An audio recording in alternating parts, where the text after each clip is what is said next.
Okay, it's going to be very exciting. Today we're going to start our journey into learning Rambam. So let me show you how it's going to look. This is a set that's called the Frankel set. It's different, a couple different printings of Rambam. The whole thing's called the Mishneh Torah. He goes through all 6 seders of the Mishnayos and he paskins every seder. He didn't divide it in the standard format that we're going to see in the Torah and in the Shulchan Aruch. So there's a certain numbering system that's the Torah started. The Shulchan Aruch picks up on those simmons, the different numbering system, and also the Mishnah Brewer goes through Orach Chaim and it goes through that same system. The Rambam arranged Shas in his own way. So this is from the first book, and he calls it Achava, right? And the second book is Mada, like knowledge. So Yesodi Torah, that's in the second book, Mada. Ahava, we're not going to go through all of it, but one section in here, he calls it Hilkos Brachos. This is the halakha of the brachos. And he's going to go through and he's going to paskin all the brachos for us. So this is the 10th parak, right? So it's Pei Yud, parak Yud, 10th chapter. And then we're going to look looking at is here, halakha tes. And that's going to be the Rambam paskining the first halakha, the first bracha in the Mishnah that we've been learning. And it's making a blessing on a miracle. If someone sees the place where a miracle happened, and we're going to learn the halakha, and then we're going to learn the Kesef Mishneh, we're going to learn the commentary on the Rambam, and the Kesef Mishneh we're going to see later is Rabbi Yosef Karo. So real quick, we'll give just a brief intro to who is Rambam Maimonides. So he was Moshe ben Maimon. So he was born 1138, and he was nifter in 1204. He's known as Maimonides. He's also known as Rambam. He was a Sephardi rabbi and a philosopher who became one of the most prolific and influential Torah scholars of the Middle Ages. In his time, he was also a preeminent astronomer and a physician. And he was the personal physician of the king Saladin, Al-Saladin. He was born and he lived in Cordoba in the Al-Andalus, which is a region of Spain. And that was during the Almoravid Empire. So then he lived there until Pesach, Passover, until it was either 1138 or 1135. And then his family was expelled when they refused to convert to Islam. And later he lived in Morocco and then finally in Egypt. He worked as a rabbi, a physician, and a philosopher. So one of his most famous books is what we're going to learn today, the Mishneh Torah. It paskins the halakha. It's usually called in yeshiva, it's called the Yad Chazaka. And the reason why we give it a different name is because the Sefer Devarim, the 5th book of the Chumash, we call that the Mishneh Torah. We call when Moshe Rabbeinu in Sefer Devarim, the book of Deuteronomy, when he goes back through the whole Torah and he goes back through all the mitzvahs, we call that Mishneh Torah, the review of the Torah. So Maimonides, I think his idea for writing the Mishneh Torah was this is a complete review of the Torah Shabbal Peh. So as Sefer Devarim is a review of the Torah Shabbat, the written Torah, I think Rambam set out to write a companion to Sefer Devarim, and he called it the Mishneh Torah. I mean, some people think that's so lofty, so I think we call it Yad Chazaka sometimes in yeshiva. I prefer it personally. I like calling it Mishneh Torah. That's the Sefer Rambam wrote. That's what he called it. I'm happy to call it by his name. I mean, he was very influential in Jewish history. He wrote a famous letter to the Jews living in Yemen, in Taman. They were being forced to convert to Islam, and they asked him some questions about what they should do, and he had a lot of compassion of how he wrote back to them. He's also, one of his other famous sefer is the Morach Nevuchim, the Guide for the Perplexed. He is a huge part of the halakha.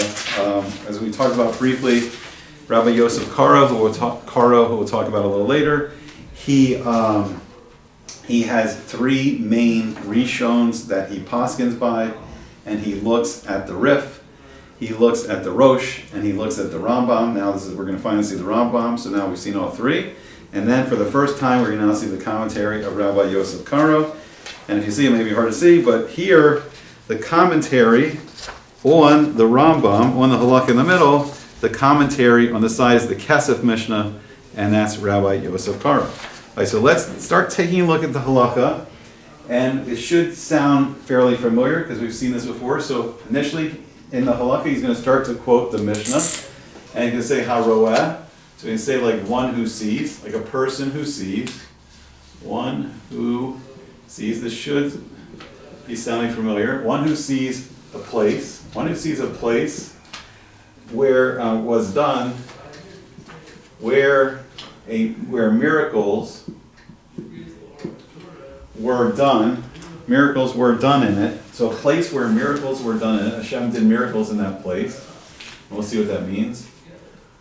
Were done in it. So a place where miracles were done. Li Yisrael, for the Jewish people. Miracles were done for the Jewish people.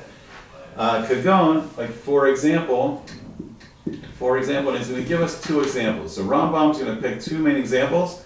The Gemara itself, it goes through a list, a little bit longer list. But he's going to pick the two main examples here. Let me write that correctly and move it over a little bit. Let's see if we can straighten this out here. All right, Kagon, for example, and he's going to give us two examples. For example, and he's going to pick the Yam Suf, so he's going to pick the miracle of the splitting of the Red Sea, and he's going to pick the Ma'abros, the crossing of the Jordan River.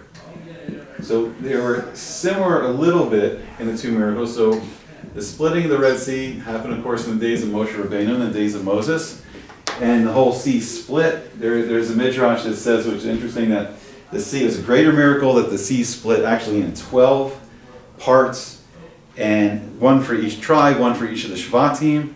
And then another big factor of the miracle is that Hashem dried out the bottom of the Red Sea, so now it was dry. And that's considered a big component of the miracle, because the Torah says that there was an east wind, I think, that was blowing all night. So people could look in the natural world and say, oh, well, there was this massive wind, and the wind's blowing the sea apart, even though it's pretty incredible. So it's just the wind that's blowing the waters apart. It's kind of a natural thing. But then to have the actual ground be dry, that showed that it was a miracle. It's something different. I mean, the Midrash even say incredible things like the ground looked like a paved, like sidewalk or walkway, and like if children were thirsty, like the natural spring water would pop out. They could get a drink. And they could see the fish like swimming, inside the sea as they were passing by, and just all kinds of miracles. Like the sea like froze, and it looked like bricks. I think those even Midrash even say those miraculously there was sprouting of like fruit trees, and it was just a completely supernatural, existence crossing the Red Sea. So this is a big miracle. So this is a big miracle where we can say the Bracha. The second one in the days of Yeshua ben Nun, in the days of Joshua, when the Jewish people were coming to cross, like the river's flowing, and then Hashem had the top part of the river start going straight up. And Hashem wanted that as a sign to all the Canaanim, all the Canaanites. They should see this miracle as the Jewish people enter the land, and they see that Hashem took the river and made it go straight up into the air, very high height, so the whole nation could see it. And it was a sign that Hashem is with the Jewish people. So what the Rambam's saying is, if someone sees a place where a miracle to this extent, or these specific places where these miracles happen, where the parting of the Red Sea happened, where the Jordan River split, if we know where those places are, and we come and we see that place, mivarek, we make a blessing, we make a bracha, we make a blessing, and then, what do you guys think? What do you think? Beis, Aleph, Yud. You have any idea? What's the format of a bracha? Rambam is just going to abbreviate it. How do we usually start a bracha? So this is an abbreviation of Baruch Atah Hashem. So Rambam just abbreviates it. So he just says Beis, Aleph, Yud, but it's Baruch Ata Hashem. And then this should make this part pretty easy. What do you guys think? What's then the Aleph, Mem, Hey? What do you guys think? What's the rest of a bracha? Right, Elokeinu Melech Haolam. Right, really good. Elokeinu, right, Melech Haolam. And right, so what the Rambam's doing is, and you'll see this a lot in the halakha, instead of writing out the whole bracha, instead of just writing Baruch, he wants us to know that this is the nusach, this is the text, this is the format of the bracha, but he just abbreviates it, writes the Roshei Tevos, writes Baruch Atah Hashem, Elokeinu Melech Haolam. Okay, and then so the rest of the bracha is She'asa Nisim, that he did, right, that Hashem did. Hashem did miracles, or he made, maybe he made miracles. You can say made, it sounds a little better. He made miracles, he did miracles. Yes, Hashem did it? Hashem did it, right, because we're saying, Baruch Atah Hashem, Elokeinu Melech Haolam, blessed are you Hashem, our God, King in the universe, who made, right, you made, Hashem made miracles for our fathers,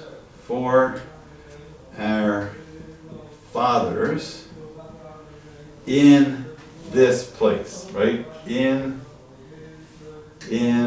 this place.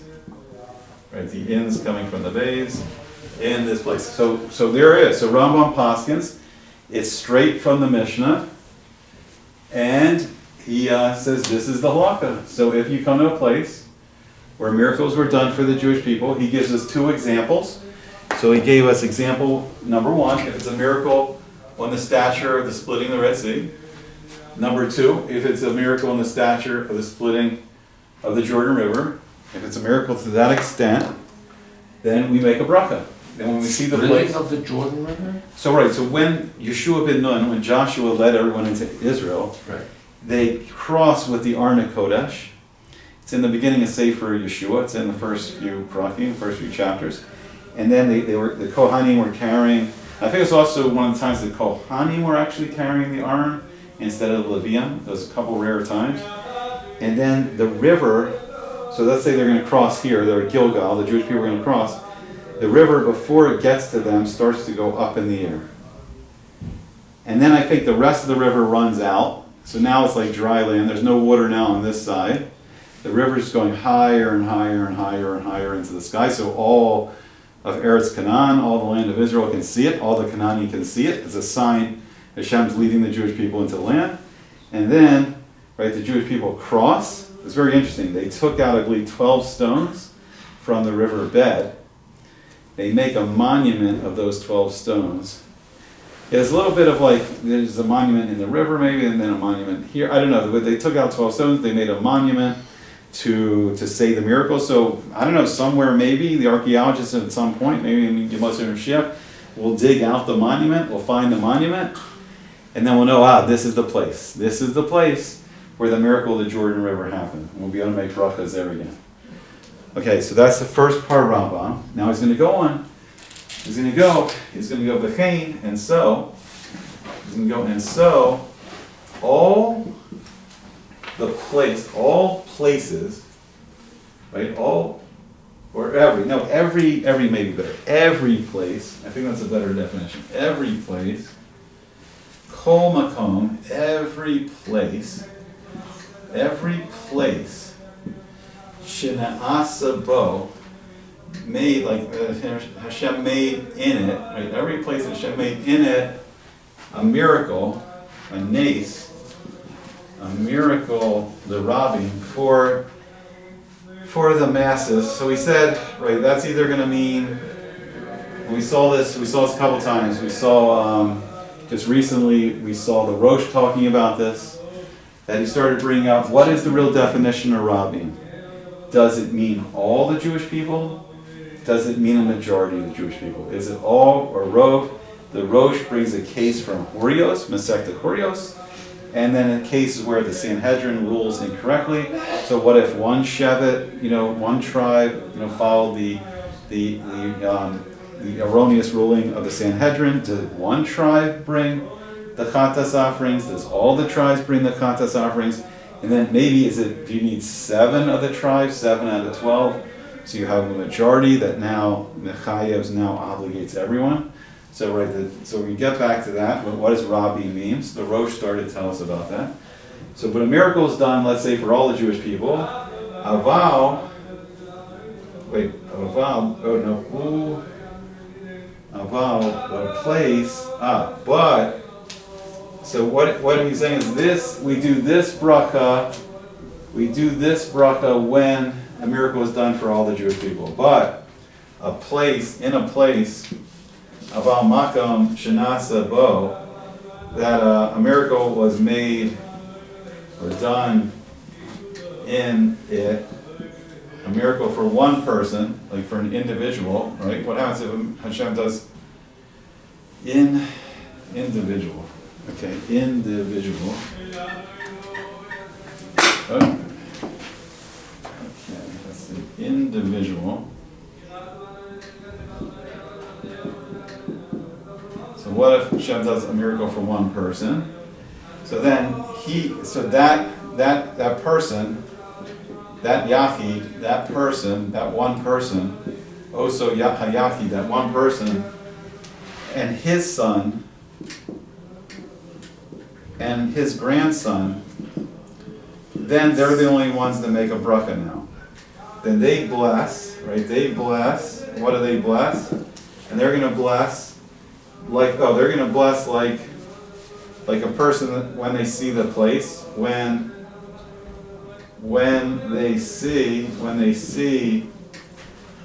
that place that the miracle is done for the one person, when they see that place, they're going to now bless Baruch Atah Hashem, Elokeinu Melech Haolam, She'asa Li, that Hashem made for me. He made a miracle for me. He made a She'asa Li Nace. He made a nace for me in this place, right? In this place.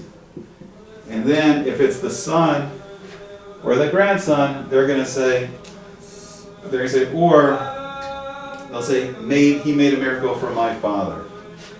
Like She'asa Avi Nace, made a nace for my father, B'makom Hazeh. Okay, so that is now the Rambam poskening what to do in the different cases of if we see the place where a miracle is done. So there's 2 cases that are brought up in the Gemara. So and now we really see the flow. Now we see it into Pesach Halakha. So we saw the flow from the Mishnah, where the Mishnah tells us about, someone sees a place where the miracle is done, and you make a blessing. Then the Gemara goes on, and it starts to comment about it. And it starts to comment, well, was the miracle done for all the Jewish people, the Rabbim? Was it done for just a Yachid, one individual? And then the Gemara tells us a story about the man that was going through a place called, I think it was Avar Yamina, and a miracle was done. He was attacked by a lion. He was miraculously saved. He asked a question, I believe it was of Rava, and Rava says, okay, here's what's going to happen. You're going to make the bracha that you were saved. So you'll make a bracha She'asa Li Nace, that Hashem made a miracle for me. And then your son and then your grandson are also going to make that. And I think we saw that for the first time in the Rif and the Rabbeinu Yonah, where the Rif started bringing this idea that if a nace was done for one person, then only that person and his son and his grandson make a bracha, but the rest of the Jewish people don't make a bracha if it was just one person. But now, we started seeing yesterday, the Rosh brought up an interesting question. What if it's a really, really special miracle that Hashem did for one person? And what if this miracle for this one person has national significance? So, for instance, we're going to see the case of Daniel. What about the case when Daniel was saved from the lion's den? What about when Abraham Avinu was thrown into the fiery furnace of, the Ur Kasdim? Okay, that is just one person. A miracle was done for one person, but in that case, that has national significance. Even though Hashem did a miracle for the one person, he was really kind of doing it on behalf of the whole Jewish people. And now the next thing the Rambam is going to tackle, what happens if a miracle was done for one person, but it has national significance? It's bigger than just the one person. Right, so we can take a picture of this. So we were saying in Daniel's case it was individual. Right, so Daniel's case was individual. So Daniel himself, very last part of the Rambam. All right, so we're going to finish up the Rambam. So this is the very end of the halakha. Right, so then if you notice on your sheets, right, so then the halakha, right, will end with the 2 dots. And let us know that we're going to give you the new letter for the next halakha. But this is the end, so let's take a look at what this says. So it says here, it says, Haroeh. So once again, what about someone who sees? So a person who sees, what does he see? Now he's going to see something interesting. He's going to see the lion den. He's going to see the den of the lions. Now this is talking about the miracle that happened for Daniel in Babylon, in Babel, when Daniel was miraculously saved from the lion's den. And what happened is King Belshazzar, he made a new decree because they were going to start revamping the Avodah Zarah temples, their idol worship temples. They were going to bring in now the new idol worship, and they were getting rid of the old idol worship, so they're having a big reconstruction project. So King Belshazzar declared that for 30 days, no one should pray to their God. But Daniel, he continued his daily halakha that we're supposed to pray 3 times to Hashem. We're supposed to pray Shacharis, Mincha, and Mariv. And he had his windows open facing Yerushalayim, and he was praying for the Geula. And we were getting close to the 70 years where Yirmiyahu and Navi, Jeremiah the prophet, said that the Gullus would be over. So he was praying for that we'd be released from the Gullus. And the enemies of Daniel, they informed on him to the king. They said, Daniel is breaking your law. And he was one of the greatest advisors to King Belshazzar. He was an advisor also for his grandfather, Nebuchadnezzar, and his father, Evil Meladron. So Belshazzar didn't really want to punish or kill Daniel, but he was forced to because this was the law, the Babylonian Empire. So he threw Daniel into the den of the lions. And I think he was there a few days. I haven't learned it in a little bit. But he was miraculously saved. And then all these the accusers and the people that hated Daniel, they were saying, oh, well, these lions, you just fed these lions, and these lions have been fed, well every day, and that's why they're not eating Daniel. It's not an ace. So they took Daniel out. They put these evil, enemies of Daniel in, and the lions instantly ripped them apart. And then everyone saw it was a big Kiddush Hashem because they saw it was a miracle that was being done for Daniel. It wasn't just that the lions were being fed and they weren't hungry. It was that Hashem was protecting Daniel. And it was a big Kiddush Hashem. So they put others into the den? The ones that accused Daniel, they say, if you say that these lions are fed and not hungry and it's not a miracle, let's put you in and you should be fine because the lions are fed. And the lions hadn't been fed, and they were ravenously hungry, and they ripped apart these evil people. But then everyone saw that it was really a miracle that was done for Daniel. So if we know where that den was, where the miracle happened, we can make this bracha. Or the Kibshan Aish, the fiery furnace, the famous furnace that Abraham Avinu, that Abraham was thrown into by King Nimrod. So Nimrod, after the flood, Nimrod started the first empire. He became really the first king of the world, the first emperor. He was the first one to really rule over other people. They say he was like a Gibor, like a Chayil, like a strong warrior. And he was the first king. He used people's fear. Like we see now a lot of times, like politicians, they call it fear porn. Like politicians will use fear to try to get people to do what they want. We saw it unfortunately during COVID. They used the fear of this unknown virus to scare people. People had to wear masks, people had to stay 6 feet apart, people had to stay in their homes for a year. And even though the government had more information about what this virus is, they used the fear of it, the fear of people not being, fear of death. They used the fear to control people and see how much they can control the population. So unfortunately, all throughout history, there's been people that have done this. and they used fear to control the population. And Nimrod was the first one to do that. He was the first one that when the people, after the flood, the people were terrified of Hashem. The whole world was filled with Yiras Hashem. Yiras Shamayim. They feared. They said, they knew the power of Hashem, that He destroyed the whole world because of the wickedness and the Averas. And people would live in the mountains because they were terrified of a flood.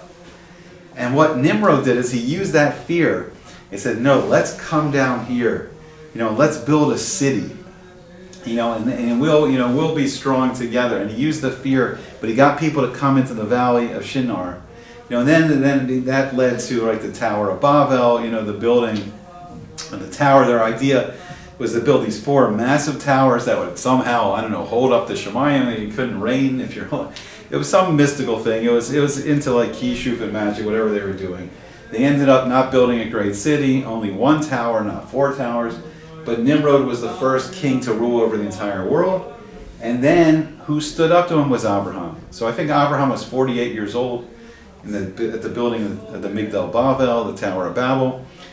And Abraham's father, named Terach, he was actually the royal idol maker. So his father was very wealthy because his father was the main idol maker, and he sold idols to the royal palace and Nimrod himself.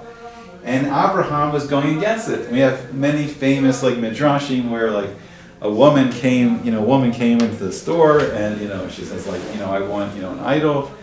And I forgot exactly what Abraham was like. How can this this was made today? She said, how old are you? To the woman. The woman said 60 years old. So it's this idol was born today. This was made back in this shop. Do you think this 1 day old idol, this piece of gold or silver, whatever it was, can protect you? What's protected you for 60 years? This idol was just born today. So another time, the father went away, Terach went away, on a trip, and then so Abraham smashed all the idols, right? And then he had 1 big idol, and he put the axe in the big idol's hand, and the father comes back, and everything's destroyed except the big idol. It's what happened in here? It's like no, this the big guy, the big the big guy. He killed all the rest of the idols. He's the king idol. And the father's like, what are you silly? These are statues. They're lifeless statues. This idol can't kill all the rest of the idols. It's it's lifeless thing that you created. And how do you think this thing's going to protect you? So Abraham was constantly breaking. He was called the iconoclast. He was a breaker of icons. He broke idols. That's what he was. That's what the word iconoclast is. He was a breaker of idols. But he infuriated Nimrod. Nimrod's just bow down to 1 idol. And Abraham said, no, Hashem is the only God there is. I won't bow to these idols. And then he was thrown in the furnace, and he was miraculously saved. So if we ever know where that furnace was, we can make the bracha. Okay, so those are the 2 big miracles. So even though these miracles were only done for 1 person, they have such significance. They were written in the Torah. They have such world history significance. They have such significance for the Jewish people that we do make a special bracha. And the bracha we make is, we say, Baruch atah Hashem, Elokeinu melech haolam. We say, She'asa nes, that Hashem made a miracle. And we say He made a miracle for the tzaddikim, for the righteous ones, for the tzaddikim. So, if a miracle is done for its great tzaddikim like Abraham, or Daniel, or Daniel, we make the bracha She'asa nes l'tzaddikim b'makom hazeh, in this place. And the Kesef Mishneh will tell us where the Rambam got this, because I don't think we've seen this one yet. I think the Rosh maybe hinted. The Rosh talked about this a little bit, but Rambam is poskening that this is another halakha, and we make this bracha. Is there any questions? So I think what we'll do is we'll take a slight break, and then when we come back, we'll start on the Mishnah Torah.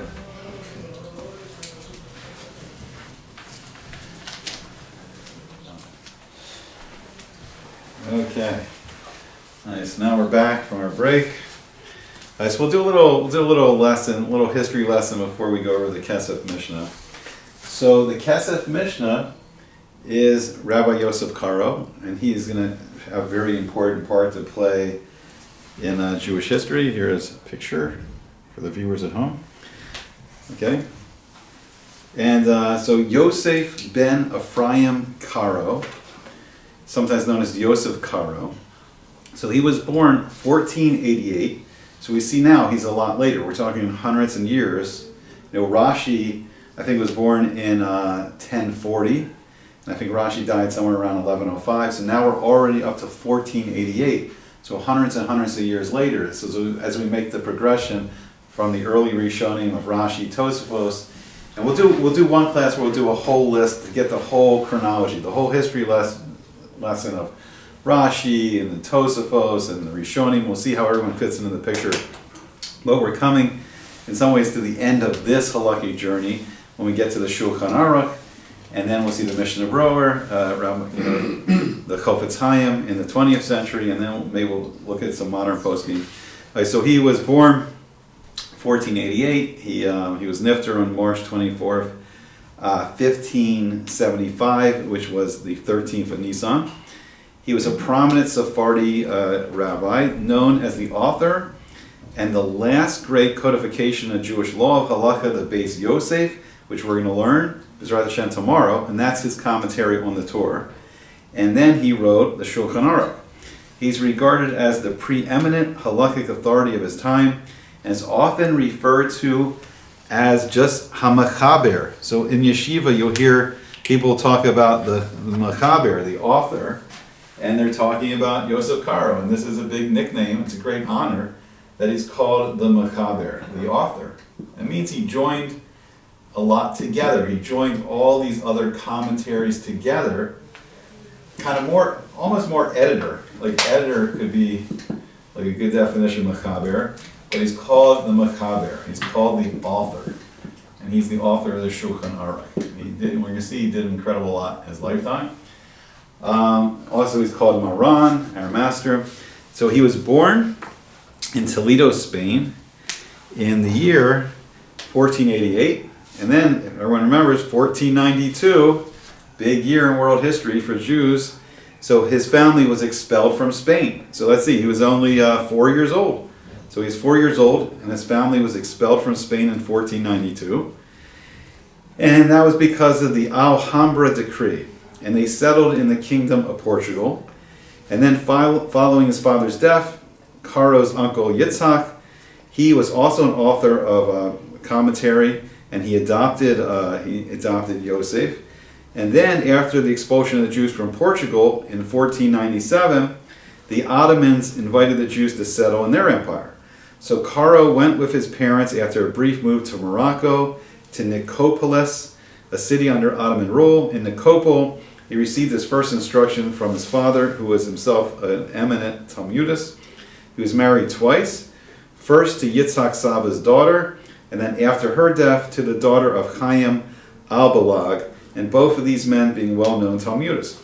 Between 1520 and 1522, Karo settled in Andronikopol, and he settled in the city of Safas. So that was under the Ottoman Empire at that time, and that's in northern Israel, the holy city of Safas. It's the city of Ruach.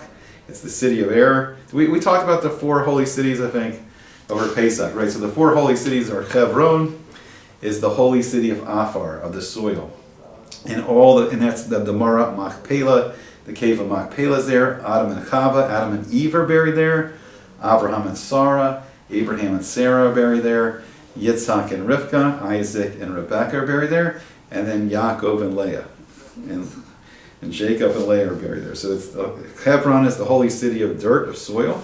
And then, of course, Jerusalem is the holy city of fire, the fire of the Torah, the fire that came down upon the Mizbeach, the fire of the Shekinah that appears in Jerusalem.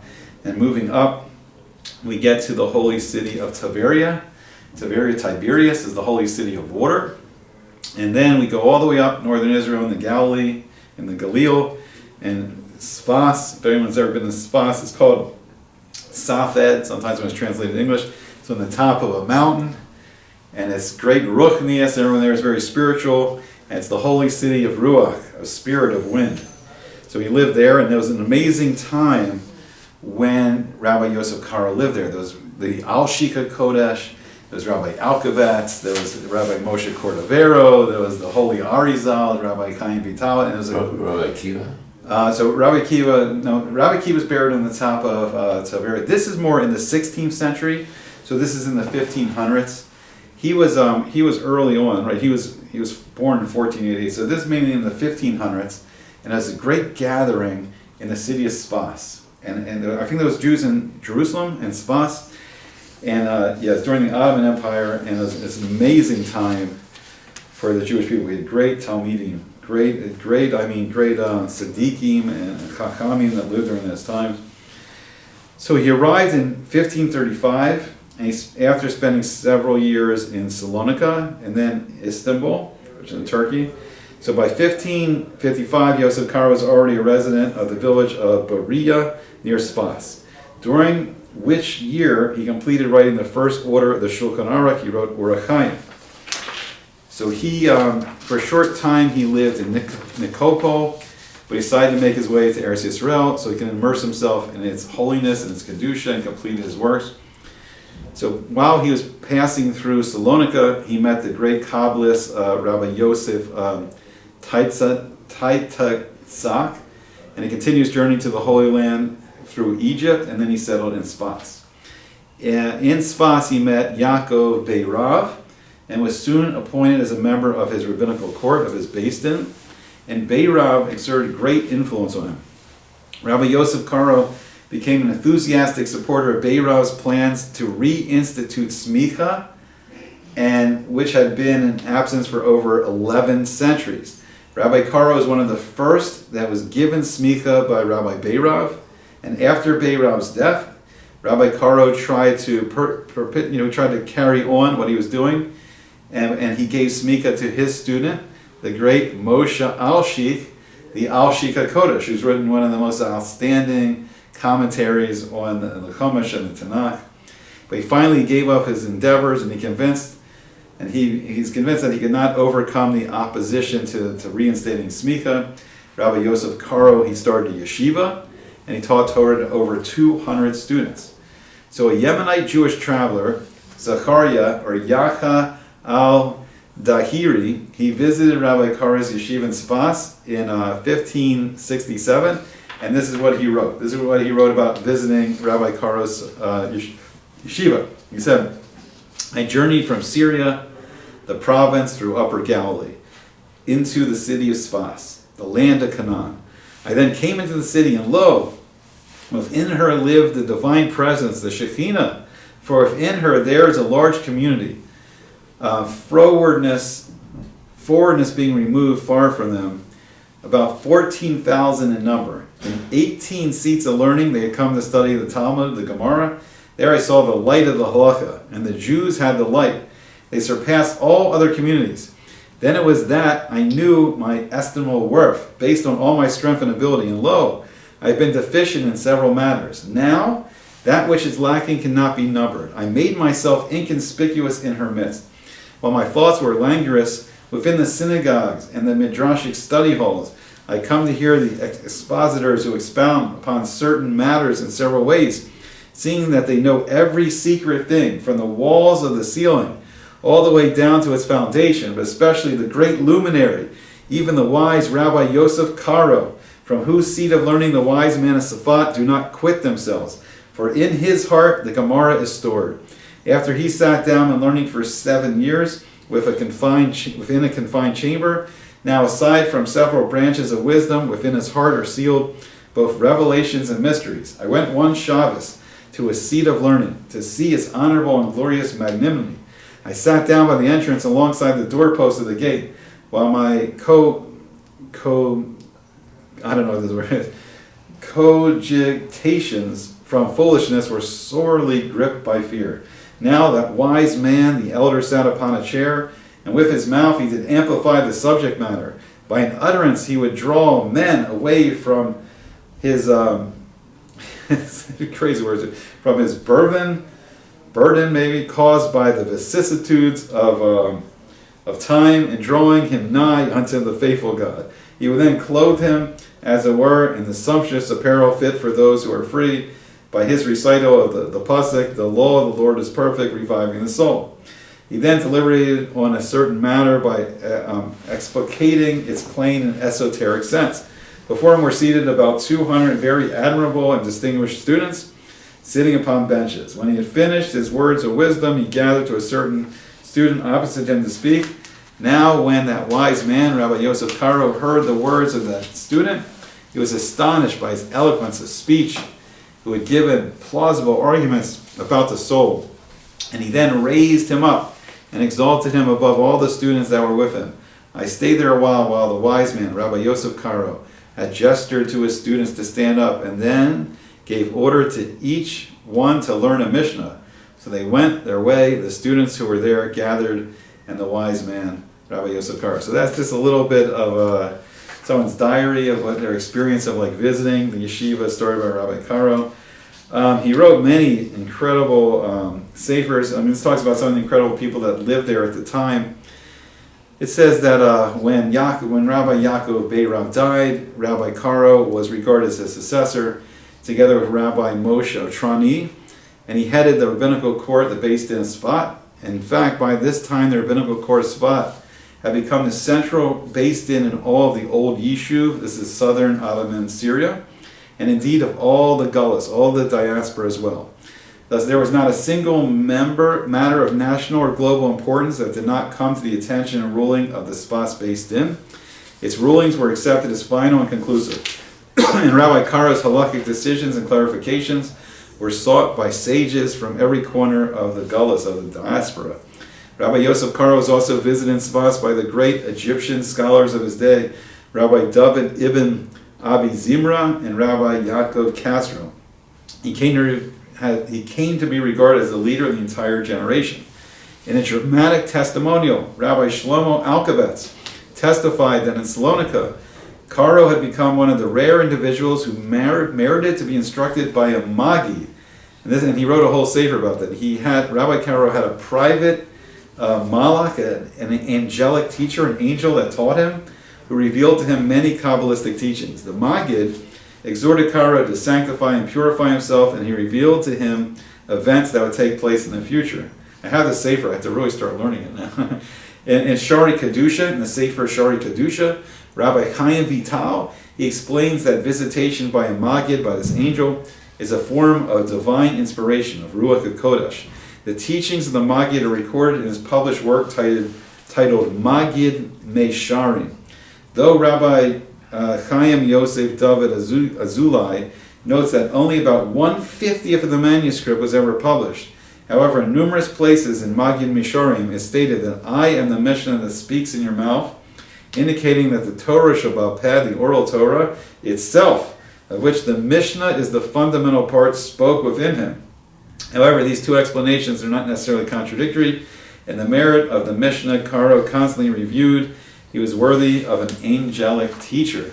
And the Maggid promised him that he would have the merit of settling in the land of Israel, in Eretz Yisrael, and this promise was fulfilled. Another promise that he would merit to die a martyr's death, sanctifying Hashem's name.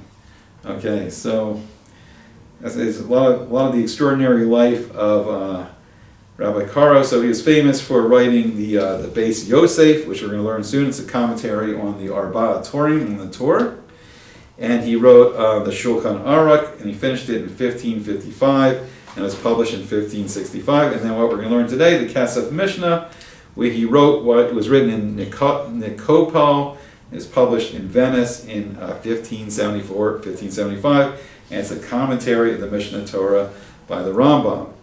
In the introduction, Karo writes that his goal was to quote the source of each law in the Mishneh Torah and to defend the work from the criticisms of the Ravad of Rabbi Avraham ben David, who didn't like that Rambam probably didn't list the sources of where he got. So Rambam was famous for not listing the sources of where he was quoting everything from, but it's clear to all that Rambam was a great Talmud Chacham that understood the whole the Torah, the Sheish Sidarim, the 6 Seders of Mishnayos, of Mishnahs. All right, so what we do is we'll start learning the Kesef Mishneh, and instead of writing everything down, so I think it's going to be too much to write down, I'll write a summary on the board of each point. that the Kesef Mishneh is bringing up. So the Kesef Mishneh begins and it says, Haroeh makom shenasa bo nisim. And he quotes again the Mishnah, a person that sees the place that a miracle was done. So he says, Brachos Bereish Perek, and he gives the page number, which we're learning. He says it's in Masechta Berachot. It's at the start of the Perek, and it's page Nun Dalid Amid Aleph, so it's 54a. So he says, Haroeh makom shenaso bo nisim liYisrael, Omer Baruch she'asa nisim lavosenu b'makom hazeh. So he restates the halakha that the Rambam said in the Mishnah. Person that sees the place where miracles were done for the Jewish people, he says the bracha, and he says that Baruch she'asa nisim, Baruch atah Hashem Elokeinu melech haolam, that he did miracles for our fathers in this place. Then he goes on. He says v'yasikna v'Gemara, and this is concluded in the Gemara. He says, "De anisa de rabim kuli ama sarike liberuke." So now he's going to, what Yosef Karo is going to do first, for the Mishnah, the Kesef Mishneh, he's going to first go back and quote the Gemara, and he's going to say that the Gemara says that on miracles done for the rabim, done for the whole Jewish people, everyone, kuli ama, everyone needs to make the bracha. But anisa de yachid, but on a miracle done for just one person, who Ubar bere sarike livruche, v'koliyama lo sarike livruche. So, but if a miracle is just done for one person, then just that person, his son, his grandson, they need to make the bracha. Right, so let me write that down, what he's saying there. So he restates the Gemara. So the first thing Rabbi Karo does is he restates the Gemara, right? Restates Gemara. Who does that again? This is the Kesef Mishneh. Rabbi Yosef Karo. So he restates the Gemara and he says, miracles for like the Rabbim, right? Miracles done for the Rabbim, everyone makes a bracha, right? Everyone makes the bracha, but everyone makes the bracha. But if a miracle, and this should sound familiar, we've been doing this, but miracles done for a yachid, right? Miracle done for yachid, just the person, his son, and his grandson make the bracha, and no one else has to. Right? Okay, so we've heard this, and he's just restating it. Okay, but what he's going to add is this. This is going to be interesting. What he's going to add is he's going to tell us where that came from. So what he's going to do is the Kesef Mishneh is going to fill in all the gaps of where we got all this information from. And the next thing he's going to say is he's going to say kach. So I'll write this out. He's going to say kach gargaris. Harif. So what he's letting us know is he's letting us know that the Rif was the one who came up with this information. Right, so what Rav Yosef Karo does is he's letting us know that it was the Rif. It was the Rif who said this, right? Who said this halakha about the person, his son, and the grandson? Oh, the Rif is the one that brought that in. So what he's doing is he's giving us like the like the footnotes of like explaining where Rambam got everything from. Like Rambam saying that's the halakha, and he's letting us know that the Rif was the one who said this. Yosef Karo. This is all the Kesef Mishneh. We're going through the Kesef Mishneh. That's Yosef Karo. Right, and Yosef Karo is telling us, he's saying, so is the version of the Rif. But what he's really telling us, he's saying that the Rif is the one that came up with this idea of the person, his son, and his grandson making the bracha. That's from the Rif. That's not in the Gemara. That's the Rif who came up with that idea. Or not, he didn't come up with the idea, but he's the one that's telling us that aspect of the Torah Shabbat Peh. It came out of the idea, it came up with the idea is not, I don't think it's very accurate. Torah Shabbat Peh. And then he says this, and he adds, Torah Shabbat Peh, he said. and he adds this, so he says that, And then he adds this, and then he goes on and he says this, and he says, V'hi, I'm sorry, I lost my place on the phone. V'hi,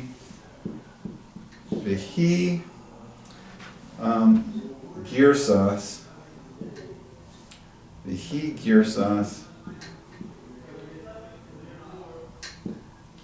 Rabbeinu.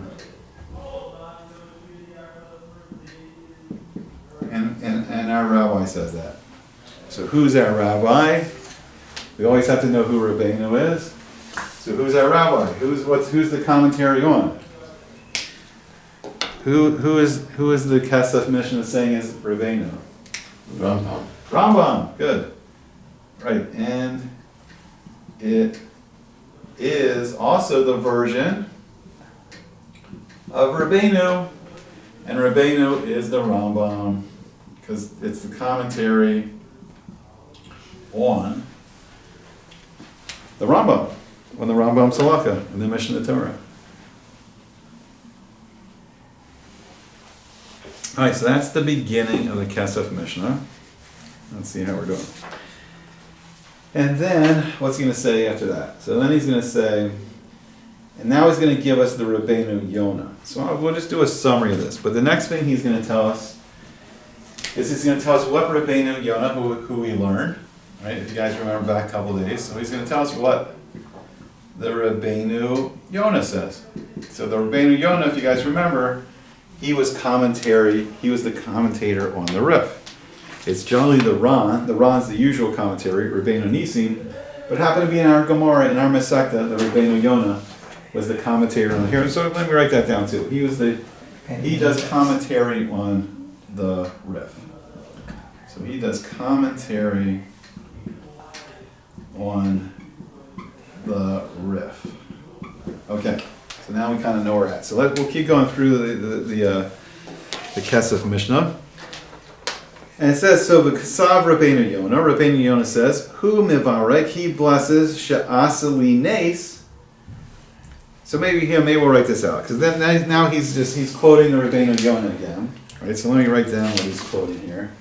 So he's saying here, I'll write it all out here. So Kesef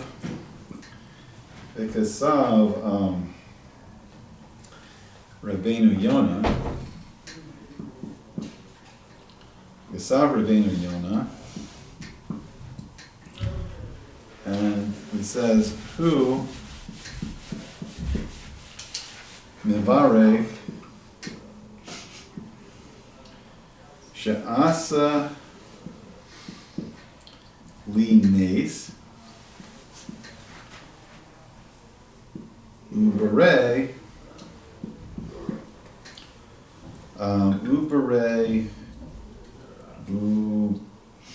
Ubarbare Mivarchin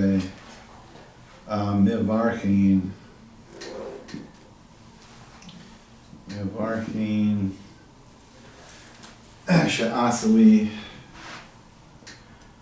Let me write that a little better. Sha'asali Avosai. Let's see. So he writes She'asa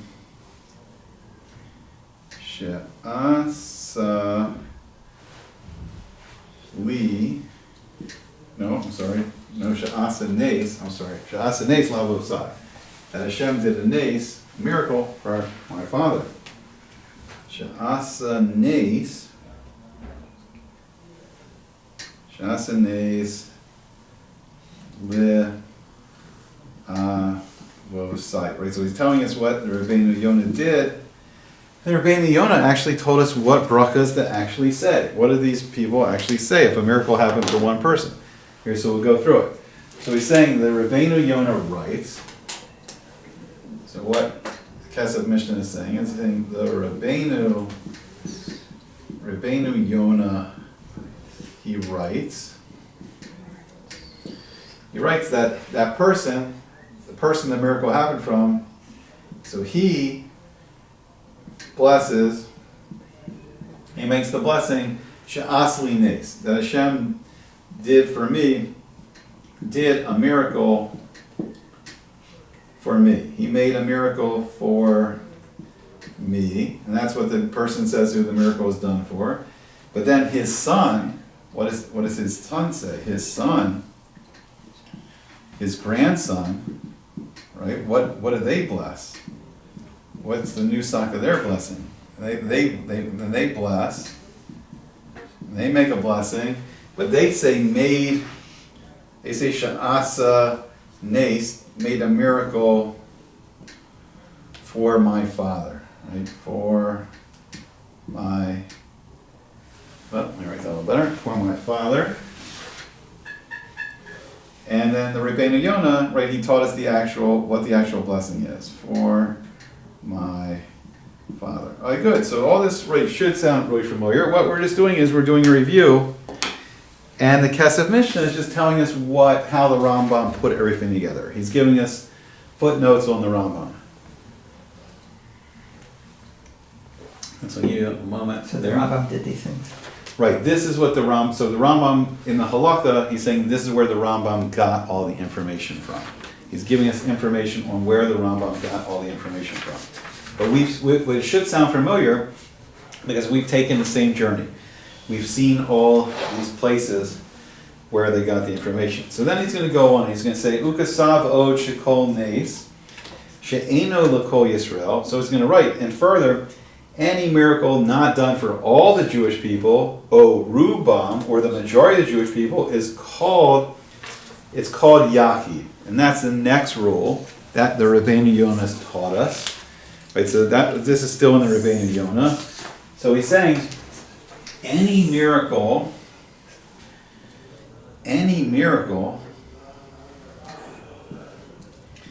not done for all, or the rov, or the majority,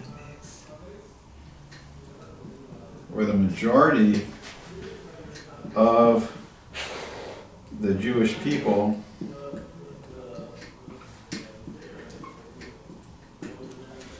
is called a yachid.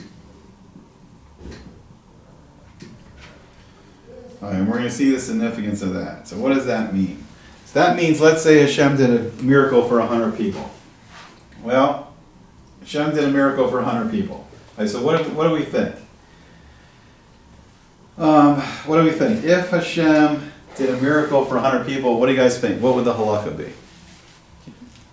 If it's 100 people? According to Rebbeinu Yonah, if Hashem, let's say you're the Rav, 100 people, Hashem did a miracle for 100 people. 100 people come to you, Everybody has. and they say, what's everybody? Who's everybody? The RAMBAM.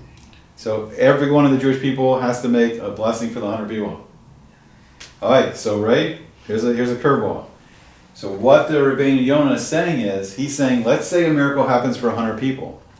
That's not all the Jewish people. That's not even the majority of the Jewish people. 100 people out of, let's say, like 15 million. 6 million. Out of, let's say, 6 million, 15 million Jews. So 100 people is not the majority, not all. So they're treated like the halakha of a yachid. So it means all of those 100 people, right, all of those 100 people, just they make the bracha, and their sons and their grandsons. Only those 100 people, only their sons, only their grandsons, but no one else has to make the bracha on the miracle that happened to them. That is the Rebbeinu Yonah. So what's good is when we do each step, we get a review of all the different things we've seen before, and it sinks in deeper and deeper and deeper, and we start to get all the parts. All right, let me just pause this for a second. Well, I guess we can keep going here. Let me see the next part. We may have to erase this soon to get more board space. So the next step is the Kesef Mishneh. He tells us, he says,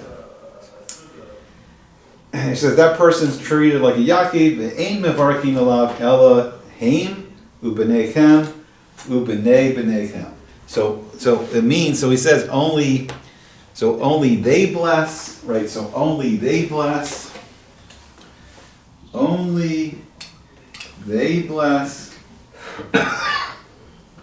their sons and their grandsons. That's it. And their grandsons. And that's it. That's the only ones. Let me just see how much for this. So that's that. Well, and then he's going to go into Mar Beret to Ravina. He's going to tell that story. All right, so maybe we'll do is maybe we'll pause here for today. No, you know what? Maybe we should do the miracle with Danielle. Maybe we'll go to that portion there. It's a little hard to read on the sheet, but I'll just put it up on the board from here. All right, let me pause this for a second, and I may need to erase this to get more board space to write the next part.